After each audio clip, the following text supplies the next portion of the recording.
begini Bu, bahwa tadi Ibu ada singgung di awal. Jadi salah satu relaksasi yang diberikan oleh regulator asuransi OJK dalam hal ini dalam suratnya di tanggal 30 Maret yang lalu, itu memberikan fleksibilitas, memberikan ruang kepada perusahaan asuransi, tidak hanya jiwa tetapi juga umum, untuk boleh mengakui piutang premi yang sampai 4 bulan sebagai admitted asset, sebagai aset atau kekayaan yang diperkenankan. Nah, konteksnya itu. Jadi, tapi itu pun ada syaratnya bahwa perusahaan asuransi juga harus memberikan masa keleluasaan pembayaran premi hingga 4 bulan kepada nasabahnya. Ini hanya berlaku bagi premi yang jatuh tempo sejak Februari 2020 onward dan lain sebagainya, begitu ya. Tetapi yang ingin saya sampaikan sebetulnya begini Bu, tidak ada kaitannya dengan relaksasi yang disetujui oleh OJK.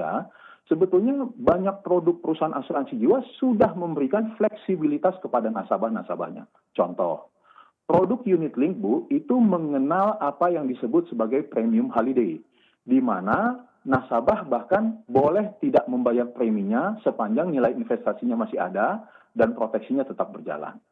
Produk-produk tradisional seperti whole life, endowment, dan lain sebagainya, ketika nasabah sedang mengalami kesulitan untuk membayar preminya, itu memiliki fitur-fitur yang memudahkan nasabah dalam bentuk seperti misalnya automatic policy loan, reduced paid up, dan lain sebagainya. Jadi ini semua ada Bu. Jadi tanpa surat dari OJK pun sebetulnya industri asuransi jiwa sudah menawarkan, sudah memberikan banyak fitur kemudahan kepada nasabahnya.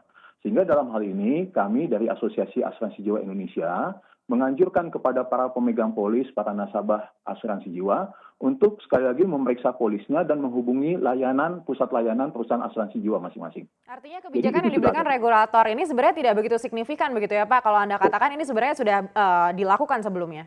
Sangat signifikan Bu, dalam arti begini, kita bicara dua hal Bu. Yang satu perhitungan solvabilitas, perhitungan RBC ratio, yang kedua layanan kepada nasabah.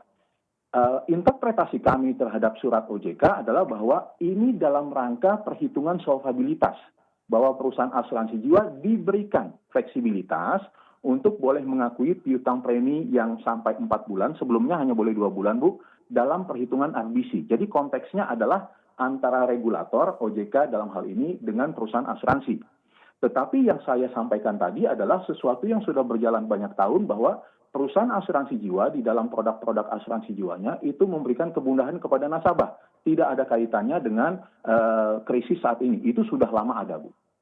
Bagaimana dengan jumlah withdrawal, Pak? Apakah sudah mulai terasa juga banyak nasabah asuransi jiwa yang melakukan withdrawal?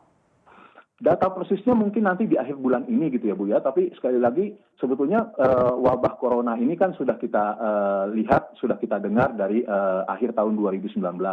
Kalau kami cermati data 2019 terutama kuartal 4-nya itu belum kami lihat. Nah sekali lagi bagaimana dengan Q1? Mungkin angka persisnya di akhir bulan ini, tetapi kami melihatnya begini Bu, bahwa cukup banyak pemegang polis asuransi jiwa yang memahami dua hal. Satu, mereka membeli polis asuransi jiwa itu satu untuk proteksinya, yang kedua bahwa investasinya umumnya jangka panjang.